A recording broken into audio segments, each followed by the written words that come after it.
네, 오늘 제가 발표할 논문은 지금 아카이브에 있는 이 논문인데요. 이게 인앤서랑 진의 레귤레이터리 인터랙션을 휴먼 지놈에서 그 프레딕션을 만든 다음에 이거를 인사이클로피디아로 제공을 하고 있는 그런 논문입니다. 여기에 굉장히 많은 사람들이 참여를 하고 있는데 그러니까 이 중에서 몇몇 랩에 대해서 잠시 소개를 해보도록 하겠습니다.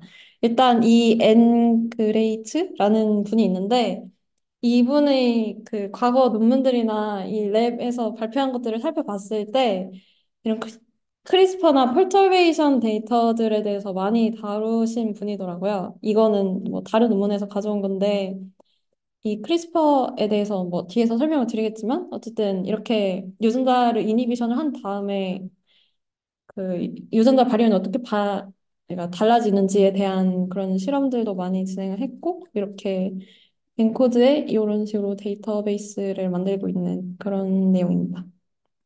그런 연구를 많이 진행을 하고 계시고 그리고 이에 앞서서 크리스퍼가 무엇인지에 대해서 잠시 설명을 드리자면 현재 그 유전자를 에디팅을 하기 위해서 많이 사용되고 있는 기술인데 지놈 에디팅을 하기 위해서는 두 가지 도메인이 필요합니다. 특정 어디를 그 자를지를 인지하는 도메인이 필요하고 그리고 거기를 절단할 수 있는 도메인이 필요한데 여기서 이 가장 많이 사용되는 이 크리스퍼 캐스9이라는 이 시스템은 이게 원래 박테리아에서 이뮨 시스템으로 작동하던 겁니다. 그 박테리아가 바이러스가 침입을 했을 때 이 바이러스를 제거를 하기 위해서 이 시스템을 사용을 하는데 예를 들어서 그 바이러스에게는 특정 염기 서열이 반복되는 게 있는데 예전에 박테리아에게 특정 바이러스가 침입을 했을 때 바이러스의 그 반복되는 염기 서열이 박테리아에게 그 DNA에 들어가서 이렇게 저장이 되면 그걸 크리스퍼라고 부르는데 이 반복되는 서열을 새로 바이러스가 들어왔을 때 그걸 인지해서 잘라낼 수 있는 그런 이뮨 시스템입니다. 이거를 사람들이 어떻게 사용을 하냐면 예를 들어서 이 크리스퍼라는 이 반복되는 시퀀스에 이 gRNA가 전사가 됩니다. 그러면 이게 여기 이 시퀀스가 DNA의 특정 서열을 인지를 해가지고 거기에 이렇게 붙는데 그러면 이 gRNA에 따라서 오는 게 바로 이 캐스9이라는 프로틴이다. 얘가 와서 그 얘가 와서 붙어가지고 이 클리비지가 일어나는데 이 캐스9이라는 게 그 엔도 뉴클레이즈이기 때문에 이 서열을 인지해서 자르는데 이때 또 작용하는 게 이 팸이라는 모티프입니다.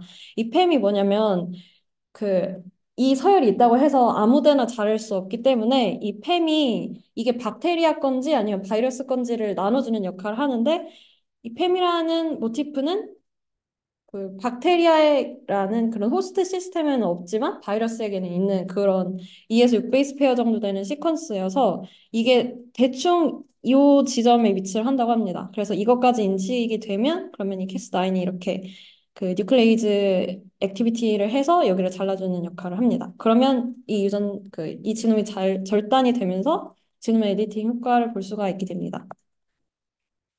그런데 이 앞선 기술 같은 경우에는 완전히 지놈이 알터레이션이 되기 때문에 이에 반해서 지놈 알터레이션 단계까지는 가지 않는 또 다른 기술이 뭐가 있냐면 크리스퍼 I라고 해서 이 인터피어런스 기술이 있습니다. 이게 뭐냐면 이 캐스9이 앞에서 엔도뉴클레이즈라고 했는데 이 엔도뉴클레이즈 액티비티를 이렇게 인액티브 시킨 그런 그 단백질입니다. 이렇게 두 개의 특정한 뮤테이션들을 일으켜서 이 뉴클레이즈 액티비티를 없앤 다음에 얘가 어떤 역할을 하냐면 이전에 말씀드린 스크리스프랑 똑같이 이 RNA가 나와서 그게 붙어서 캐스9이 와서 거기까지는 같은데 얘가 하는 역할이 이 폴리머레이즈가 접근을 하거나 아니면 계속 전사가 진행되는 것을 방해를 해서 이 유전자 발현을 억제하는 그런 효과가 있습니다. 근데 얘는 절단을 하는 게 아니기 때문에 이 사이런싱 리버서블 하다고 하고 그리고 얘의 그 주된 목표는 DNA 시퀀스를 완전히 알터레이션 하지 않으면서 전사를 발현을 억제를 하는 그런 게 포인트입니다. 네. 그리고 또 여기서 나오는 기술 중 하나가 이 크리스퍼 아이 플로우핏이라는 게 있는데 크리스퍼 아이는 말씀드린 것처럼 이 유전자 발현을 억제하는 거고 그 다음에 이 플로우핏으로 gRNA의 양을 측정을 해가지고 그 RNA 발현량이 얼마나 변화했는지까지 볼 수 있는 그런 기술입니다. 네, 이때 PC를 사용해서 이렇게 측정을 합니다. 네, 그렇게 해서 그 진 익스프레션 변화를 확인을 할 수 있는 기술이고, 그 다음에 이 랩에서 또 많이 보는 게 이 폴터블 시계라는 건데, 앞서 말씀드린 그 크리스퍼를 굉장히 많은 셀에서 동시다발적으로 진행을 합니다. 그러면 예를 들어서 뭐 엄청나게 많은 변이들이나 타깃진을 대상으로 해서 각 셀에서 그 그러니까 각 셀에서 크리스퍼를 하면 이게 각 셀마다 서로 다른 펄터베이션이 일어나게 되는데 걔네를 시퀀싱을 하면 이렇게 각 펄터베이션이 어떤 유전자 발현 변화를 일으키는지를 알 수가 있습니다. 그러니까 그 한 셀에서 하나만 진행을 하는 게 아니고 엄청나게 많은 셀에서 진행을 해서 엄청나게 다양한 조합의 펄터베이션 결과를 한 번에 확인할 수 있는 그런 데이터입니다. 네, 그렇게 보시면 되고. 그리고 이 논문에서 또 다루고 있는 게 이 논문의 저자들이 사전 연구에서 또 만든 이 ABC 모델이라는 게 있는데 이게 액티비티 바이 컨택트 모델이라고 해서 이게 그 전제를 하고 있는 게 뭐냐면 어떤 그 유전자의 발현을 조절하는 인핸서의 액티비티와 그리고 유전자와 어떻게 피지컬하게 가까운가에 영향을 받는다는 것을 전제로 해서 이 크로마틴 컨텍스트 그러니까 이 그 리전의 그 크로마틴 컨텍스트가 어떻게 되느냐에 따라서 이 ABC라는 그 스코어를 계산을 합니다. 이게 어떻게 계산이 되냐면 예를 들어서 이 인핸서가 있을 때 이 인핸서의 액티비티 그리고 이 인핸서가 그 다른 다른 유전자와 얼마나 그 컨택트 하는가에 대한 빈도를 계산을 해서 둘을 곱해주면 됩니다. 이런 식으로 액티비티가 얼마인지 그리고 얼마나 그 이런 식으로 접촉을 하는 걸 컨택트라고 하는데 얼마나 피지컬리 컨택트 하고 있는지를 곱하면 이렇게 스코어가 계산이 되게 됩니다. 네, 그리고 이건 보통 가까우면 또 스코어가 높다고 합니다. 이런 걸 기반으로 해서 이 ABC 스코어가 있고 이거를 뒤의 논문에서 계속 사용을 하게 됩니다. 그리고 또 여기에서는 그 쿤다제라는 랩이 또 있는데 이 랩에서는 뭘 하냐면 컴퓨테이셔널 바이올로지를 해서 여러 가지 모델을 만들고 그리고 그 모델로 프레딕션도 하고 분석도 하고 하는 여러 가지 연구들을 진행을 하고 있는데 여기 깃허브에서도 몇 가지 툴들을 제공을 하고 있는데 그중에서 제가 관심 있게 봤던 것 중 하나가 이 딥리프트라는 모델입니다. 이거는 제가 만든 건 아니고 이분들이 제공을 하는 슬라이드에서 가져온 자료인데 예를 들어서 이 딥리프트가 뭘 하려고 하냐면 딥러닝 모델이 어떤 거를 그 학습을 한 다음에 결과를 내보내게 되면 그 인풋과 아웃풋은 있는데 그 사이에 어떤 피처가 가장 중요하게 작용했는지에 대해서는 알 수가 없기 때문에 이걸 어떻게 해서 알아낼 것인가에 대한 질문을 던지고 그에 대해서 그 방법들을 이렇게 알려주는데 일단 첫 번째 아이디어가 폴터베이션이라고 해서 하나씩 인풋을 제거를 했을 때 어떤 결과가 나오는가를 통해서 어떤 인풋이 가장 중요하게 작용을 했는가를 알 수가 있고 또 다른 거는 이 백프로파게이트라고 해가지고 정확하게 이해는 못했지만 아마 아웃풋에서 한 단계씩 뒤로 가면서 이 가장 중요하게 작용한 피처를 찾는 것 같습니다. 그리고 딥리프트가 이런 방식으로 작동을 한다고 합니다. 그래서 만약 딥러닝 모델을 만들고 공부를 한다면 이런 툴들, 그러니까 어떻게 가장 중요한 피처를 알아낼 것인가에 대해서 이렇게 공부를 해보는 것도 좋을 것 같습니다. 아무튼 이런 식으로 여러 툴들을 만드는 그런 그 랩이고, 그리고 이 논문에 대해서 다시 돌아와서 말씀을 드리자면 이 논문은 그러니까 어떤 인핸서가 어떤 유전자를 타겟팅해서 이 유전자의 발현을 조절을 하는가에 대해서 그 프레딕션 하는 그런 모델을 만드는 논문이고 그런데 왜 이것을 하냐면 그 그러니까 유전자는 인핸서에 의해서 이 발현이 촉진이 되는데 어떤 인핸서 어떤 진을 프레딕션 하는 그러니까 이 어떤 인핸서가 어떤 진의 조절을 하는가는 사실 굉장히 알기가 어렵다고 합니다.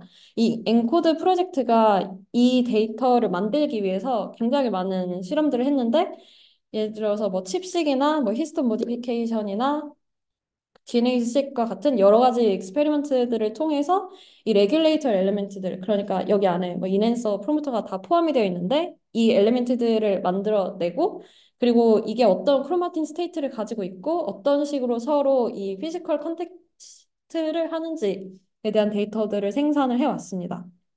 근데 지금까지 진행된 스터디들에서 부족한 게 몇 가지 있었다고 하는데, 일단 하나는 이 프레딕션에 대한 애큐러시를 어떻게 측정할 것인가에 대한 정확한 내용이 없고, 그리고 그 특정한 커먼 셋으로 가지고 그 여러 가지 툴들에 대해서 벤치마킹을 진행을 해야 하고, 그리고 프레딕션 애큐러시 자체에 제한이 있었다고 합니다. 지금 네.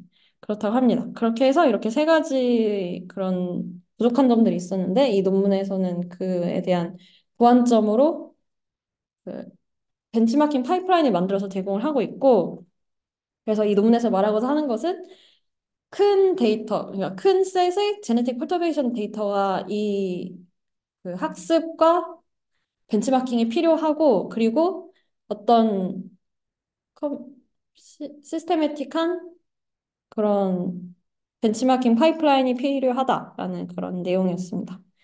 그래서 인트로덕션을 하고 그 다음에 이 논문의 리절트에 대해서 넘어가서 말씀을 드리자면, 일단 이 논문은 세 가지 키 포인트를 가지고 진행을 합니다. 이 논문에서는 첫 번째로 이 모델을 만들고, 그리고 어떤 데이터를 사용해서 어떻게 학습을 해서 이 모델을 만들었는지, 그리고 그 다음에는 얼마나 다양한 모델들을 사용을 해서 이 모델과 벤치마킹을 한 다음에 이 모델이 얼마나 잘 예측을 하는지에 대해서 보여주고, 그리고 그 휴먼 지놈 전체에 대해서 이 레귤레이터 엘리멘트 프레딕션을 한 다음에 프레딕션을 제공을 하는 그런 그 흐름으로 진행을 하고 있습니다. 네.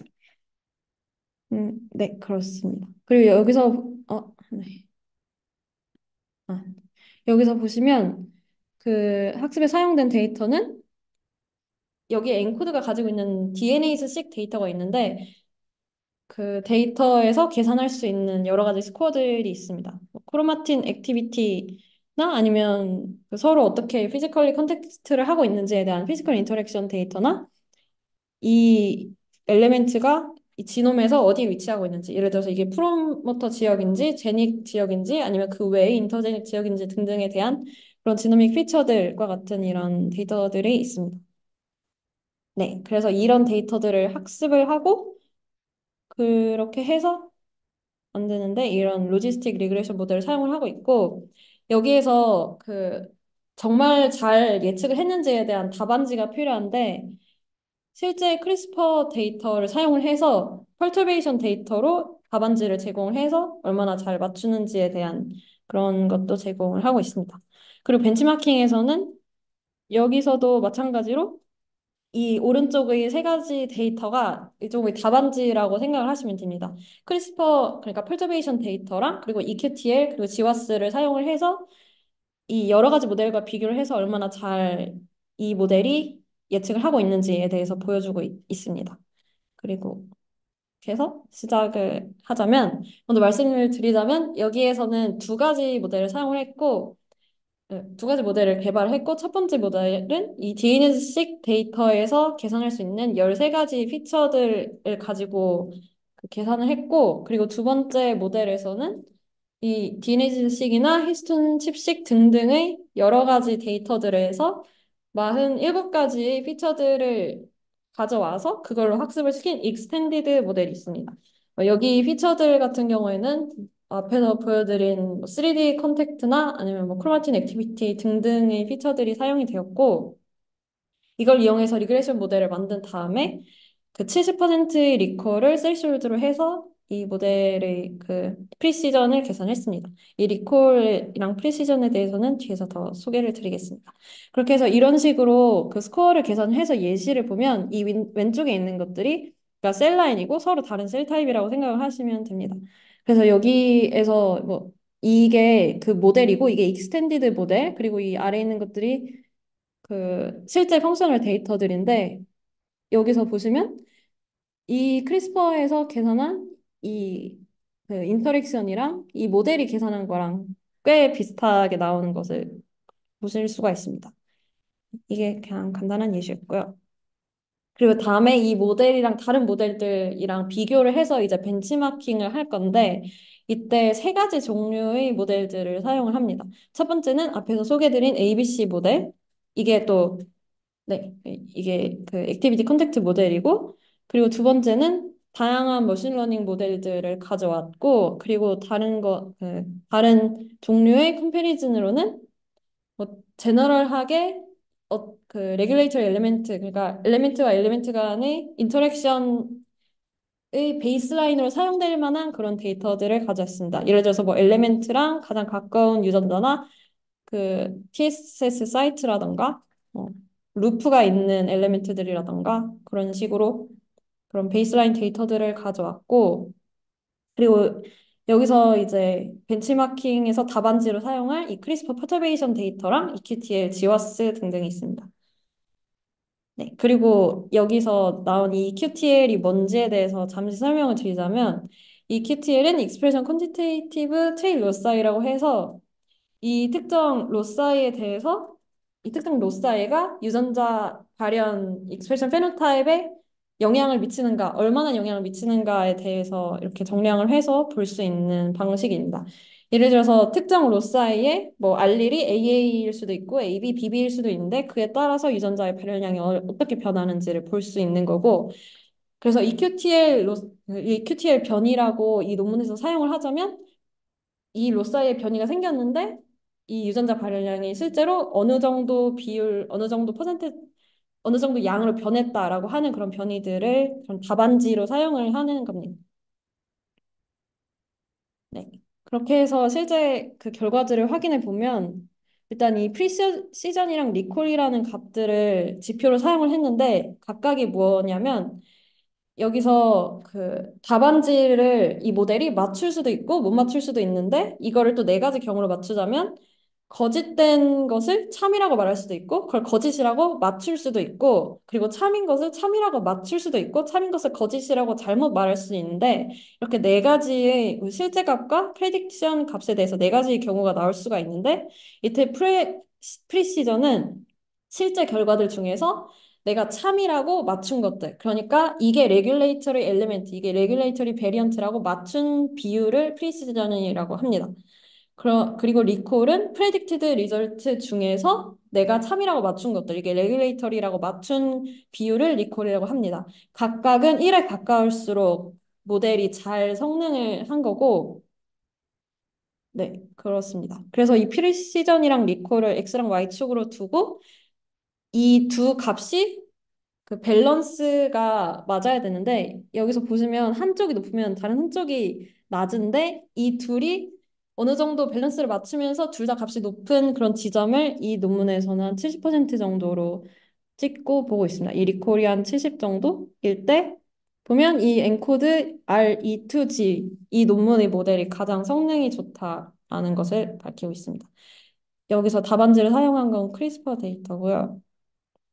네. 그리고 그 다음에는 EQTL 변이랑 이 지와스 변이에 대해서 또 프레딕션을 진행을 했는데 이때 두 가지의 그런 계산을 사용해서 이걸 그 계산을 했습니다. 하나는 인리치먼트인데 예를 들어서 이 모델이 프레딕트를 한 이 레귤레이터리 엘리멘트들 안에 이 EQTL이나 지어스 베리언트가 얼마나 존재를 하는지에 대한 인리치먼트를 받고 그러니까 이게 높으면 높을수록 잘 예측을 했다라고 보고 있고 그리고 이 리콜도 봤는데 이 리콜은 어떻게 해서 이게 참이다라고 했냐면 프레딕트 한 이 엘리멘트 안에 변이가 있는데 그런데 그 변이가 그 타겟진이랑 잘 연결이 되었을 때 그러니까 이 모델이 엘리멘트랑 유전자 인터랙션을 예측을 해주는데 이 변이가 이 엘리멘트 안에 있으면서도 예측된 타겟진이 실제 타겟진과 맞을 때 이 리콜이 높습니다. 그리고 이 커렉트 타겟진은 뭐 지와스 같은 경우에는 그 이미 알려져 있는 이 지와스 변이랑 연결돼 있는 유전자 그리고 이 QTL 같은 경우에도 이 QTL 할 때 이 유전자 발현량이 변한 그런 유전자들을 타겟진으로 삼고 답안지로 사용을 해서 비교를 했는데 여기에서 굉장히 많은 그런 모델들이 있지만 이 엔코드 R2G 모델이랑 익스텐디드 모델이랑 그냥 모델 둘 다 제너럴하게 굉장히 높게 나왔다고 합니다. 여기서도 보시면 프리시전이랑 리콜 둘 다 상당히 높은 위치에 있는 것을 보실 수 있습니다. 이게 항상 모든 과정에서 높았던 것은 아니지만 다른 모델들에 비해서 가장 제너럴하게 높았다라고 보여주고 있습니다. 네, 그렇게 해서 성능을 보여주고 있고, 그리고 또 여기서 AUPRC라는 그래프도 사용을 했는데, 이게 뭐냐면, 이 프리시전이랑 리콜을 X, Y축으로 두고, 이 사이에서 선을 그으면 이런 식으로 커브가 나타나는데, 이 커브 아래에 있는 그런 적분값을 계산을 하는 겁니다. 이 프리시전이랑 리콜이 서로 이렇게 반비례하는 것처럼 그래프가 만들어질 때 한쪽이 높을 때 다른 한쪽이 가장 높을 수가 없기 때문에 이 리전이 가장 1에 가까운 값이 나올 때 이게 가장 잘 예측을 했다라고 합니다. 이게 또 포지티브 클래스, 그러니까 이 프리시전이랑 리콜이 참인 것을 참이라고 맞췄을 때에 대한 비율이기 때문에 이 프리시전이랑 리콜을 사용을 하면 이 두 값이 높은 게 포지티브 클래스를 잘 예측했다는 뜻인데 이게 언제 사용하기 좋냐면 이 데이터가 참이랑 거짓이 불균형하게 존재할 때 그러니까 참 데이터가 굉장히 적을 때 이 값을 사용을 하면 성능 예측에 좋다고 합니다. 네. 그래서 이 뒤에서 네. 그렇게 해서 이 앞에서 이 벤치마킹을 완료를 했고 그 다음에는 이 휴먼 지놈에 대해서 인사이클피디아를 만든 다음에 이 데이터가 어떻게 구성되어 있고 어떻게 생겼는지에 대해서 데이터 익스플로레이션 단계를 가졌습니다. 여기서 몇 가지를 확인을 했는데 일단 그 일단 한 가지로는 이 한 차원의 데이터만으로는 인앤서를 정확하게 예측하기 어렵다는 지점이 있었는데 이게 뭐냐면 이렇게 프레딕션을 다 하고 나서 살펴봤을 때 이 DNA즈 아, 네.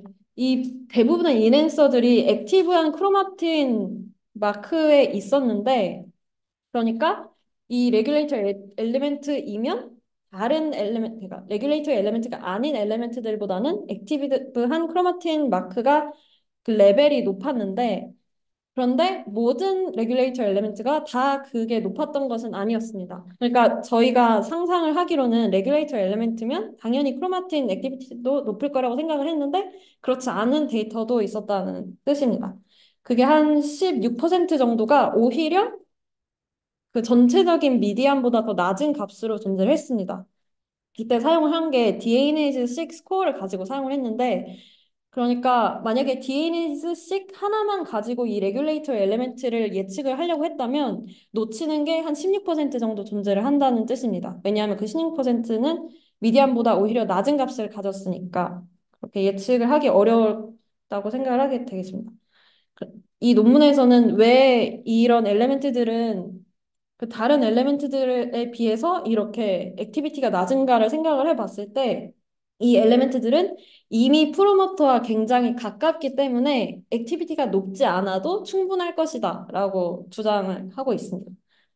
그렇게 해서 예, 이렇게 얘기를 하고 있고 그리고 또 하나는 이 프로모터와 인앤서 각각보다도 이 엘리멘트와 지는 인터랙션이 더 셀 타입 스페시픽하게 나타난다는 점도 있었고 그리고 또 유전자별로 레귤레이터 엘리멘트를 얼마나 많이 가지고 있는가를 확인을 해봤을 때 이 유전자별로 엘리멘트를 많이 가지고 있는 유전자 같은 경우에는 하우스키핑 진이라고 해서 굉장히 제너럴한 그런 셀 펑션들을 많이 가지고 있는 경우들이 많았고 예를 들어서 퓨린 바이오 신테시스나 아니면 골지 트랜스포트 등과 같은 펑션들을 가지고 있었고 이 유전자가 레귤레이터 엘리멘트를 적게 가지고 있는 경우에는 그 셀 라인, 그 셀 타입에 적절한 그런 셀 타입 스페시픽한 기능들을 많이 하고 있었다고 합니다. 예를 들면 뭐 혈관 세포 같은 경우에는 혈관 생성 그런 기능들을 하고 있었다는 뜻이겠습니다.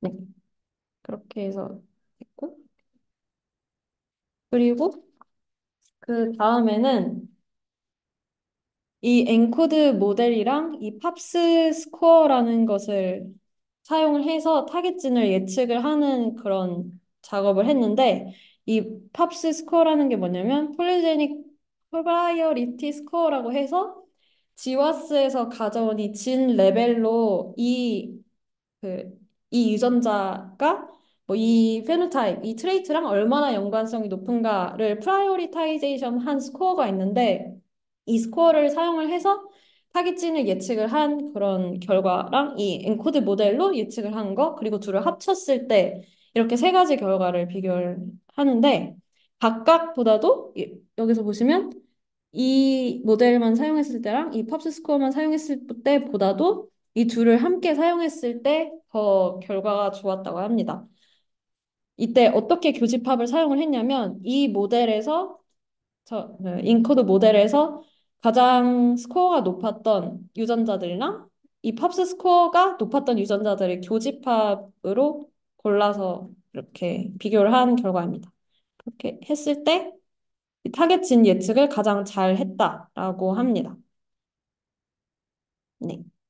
그리고 이 결과로 또 무엇도 확인을 했냐면 예를 들어서 이 셀라인에서 인앤서를 예측을 하고 이 유전자가 어떤 엘리멘트들이랑 연관이 있고 어떻게 인터랙션을 하는지를 살펴봤을 때 이 MCH라고 하는 그 데이터의 인앤서들이 다른 셀라인들보다 이 헤마토 파이오틱 프로제니터 여기서 굉장히 높게 인리치가 된 결과가 나타났는데 그런데 이 커설 베리언트, 이 RS875747이라는 이 베리언트랑 이 유전자랑 이렇게 연결이 되어 있는데 이 링크가 이 특정 셀 타입에서만 이렇게 인리치가 되어서 나타났다는 것입니다. 그러니까 이 인핸스랑 이 변이, 이 유전자랑 이 변이 링크가 특정 셀 타입에서 인리치돼서 나타났는데 그런데 이 유전자 자체는 셀 타입, 그러니까 티슈에 따라서 스페시픽하게 나타나지 않는다고 합니다.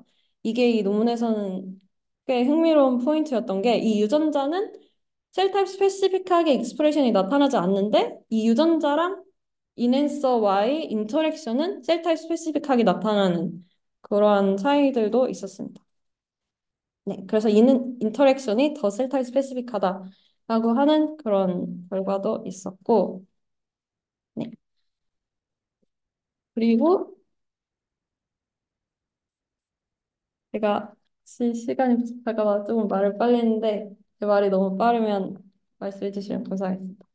그리고 그 다음에는 뭘 진행을 했냐면 이 논문에서 굉장히 많은 여러 개의 피처들을 사용해서 이 모델을 학습을 했는데 이 피처들 중에 어떤 게 가장 예측에 기여를 했는가를 살펴보는 작업을 했습니다.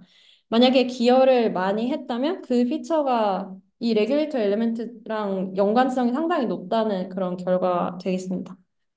이 피처들을 사용을 해서 어떻게 봤냐면 여러 가지 방법들을 해서 피처의 중요성을 확인을 했는데, 뭐 예를 들어서 뭐 한 피처를 제거를 한다던가, 아니면 뭐 피처 셀렉션을 한다던가 등등으로 각 피처들의 기여도를 측정을 해서 어떤 피처가 가장 영향을 미치는가를 확인해 봤을 때, 가장 기여도가 높았던 건 뭐 DNA식이랑 이 히스톤 모디피케이션 칩식이 당연하게도 가장 기여도가 높았고, 그리고 또 그 하이시 데이터도 기여도가 높게 나타났다고 합니다.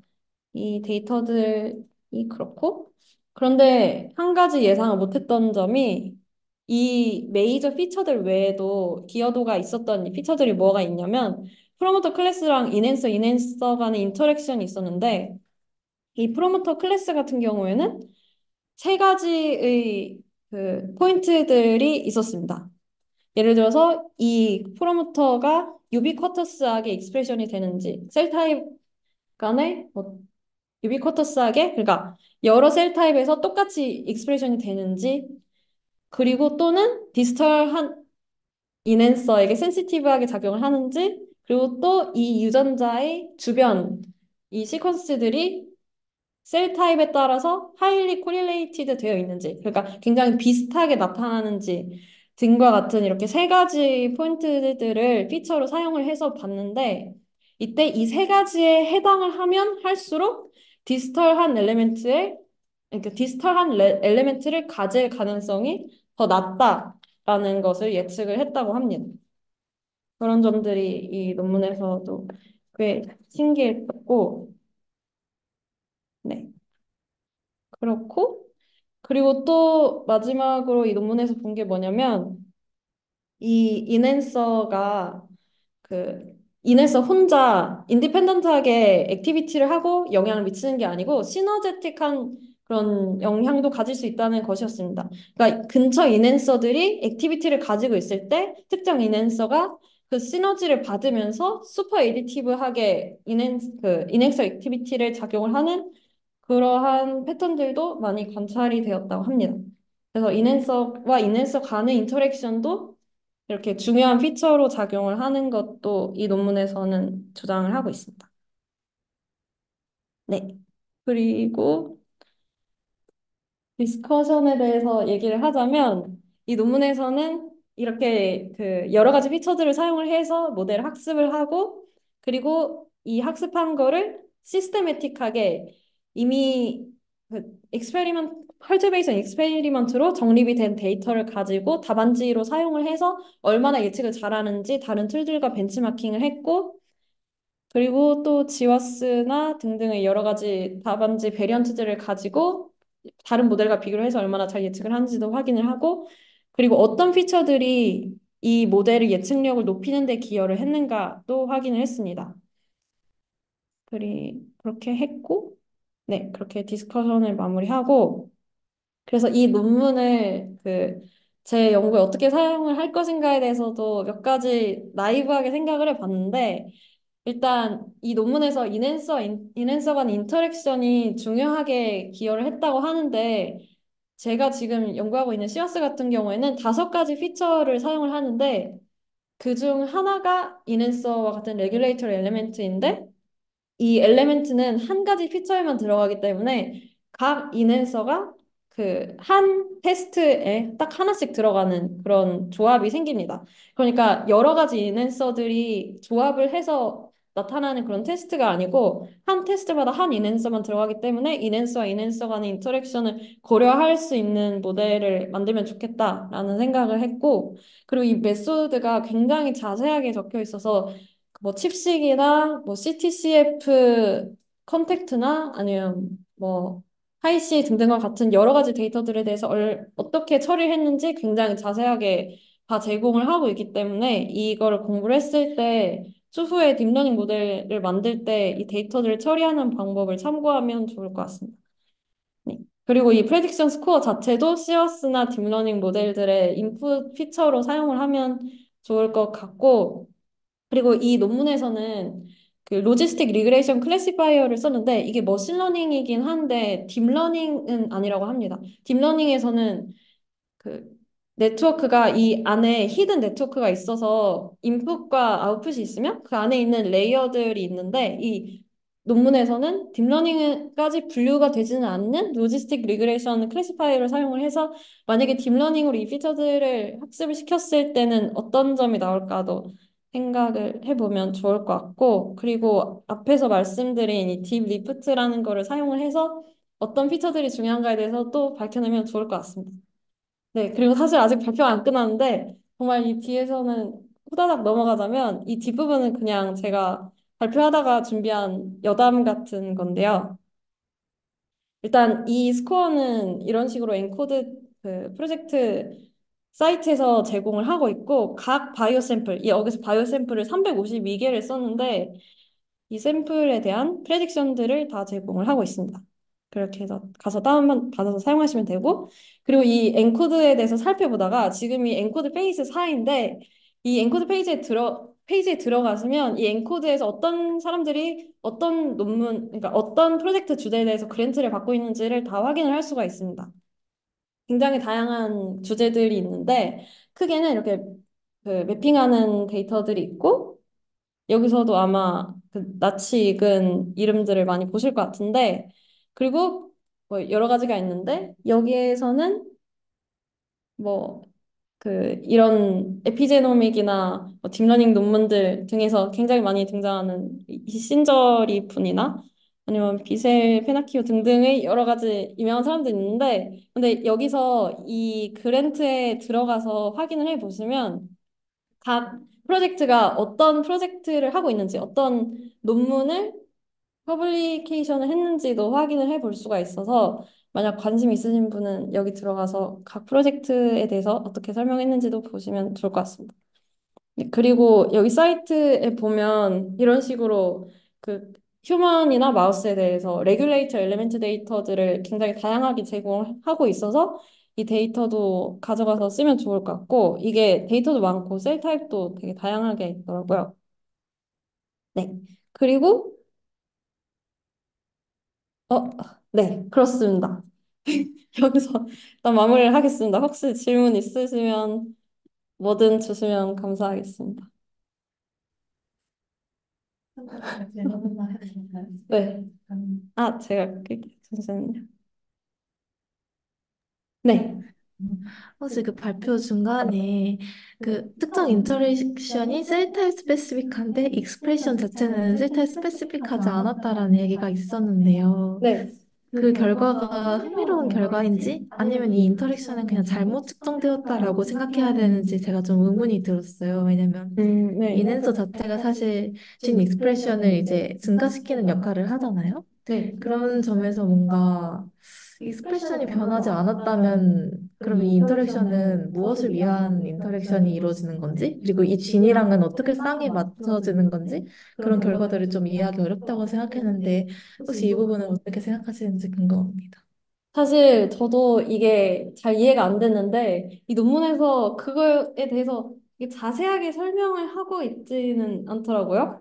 그냥 이런 걸 확인을 했더니 우리가 뭐 잘 예측을 한 것 같다. 뭐 이런 식으로 얘기를 하고 있는데 근데 제 생각에는 이게 아마 이 인앤서가 이 셀 타입에서 이 유전자랑 이렇게 작용을 하면 다른 셀 타입에서는 다른 인앤서가 이 유전자랑 작용을 할 거거든요. 이 논문에서도 그러니까 그 레귤레이터 엘리멘트랑 유전자 간의 인터랙션이 레귤레이터 엘리멘트나 이 프로모터 각각보다 훨씬 스페시픽하다라고 했던 게 이 인터랙션은 거의 한 바이오 샘플에서 하나만 존재를 하고 그리고 각 바이오 샘플에서 다른 유전자를 건드리기 때문에 아마 여기서도 만약에 우리가 이 셀 타입에서는 이 인앤서가 이 특정 시기에 건드려져서 이렇게 작용을 하는데 이 다른 셀 타입 같은 경우에는 다른 인앤서가 다른 시기에 건드려져서 작용을 할 수도 있고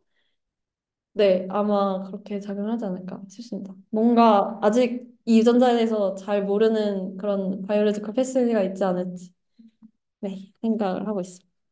네. 음. 혹시 질문 있으시면 근데 혹시 스피커는 제가 키면 될까요? 네. 네. 질문 있으시면 얼마든지 아무 내용이나 주시면 감사하겠습니다. 아, 네. 제가 스피커 네. 질문이 하나 더 있는데요. 그 백그라운드를 되게 잘 설명해 주셔가지고 되게 이해하기가 되게 좋았고 정리하는 데도 도움이 많이 됐는데 한 가지는 지금 크리스퍼에 대한 얘기도 해주셨고 그리고 이 모델이 이제 인넨설과 진 간의 그 메커니즘, 조절 메커니즘을 프레딕션하기 위한 모델이라고도 말씀해 주셨는데 이 모델 프레딕션 테스트를 할 때 왜 크리스퍼 셀 라인을 사용해서 그 모델을 테스팅했는지도 한 번 더 추가로 설명해 주시면 좀 더 둘을 유기적으로 이해하는 데 도움이 될 것 같아서 설명을 음. 부탁드립니다. 아, 혹시 왜 이 셀 라인을 썼냐는 말씀이시죠? 크리스퍼 셀 라인으로 이 모델 프레딕션 결과를 봤는지? 크리스퍼를 이용한 이. 네네. 아, 그거는 제 생각에는 이 크리스퍼라는 기술이 그러니까 지놈 에디팅에서 굉장히 와이드하게 사용되고 있는 기술이고, 이 크리스퍼를 했을 때 아마 가장 정확하게 이 유전자의 발현이 억제되기 때문이 아닌가 싶습니다.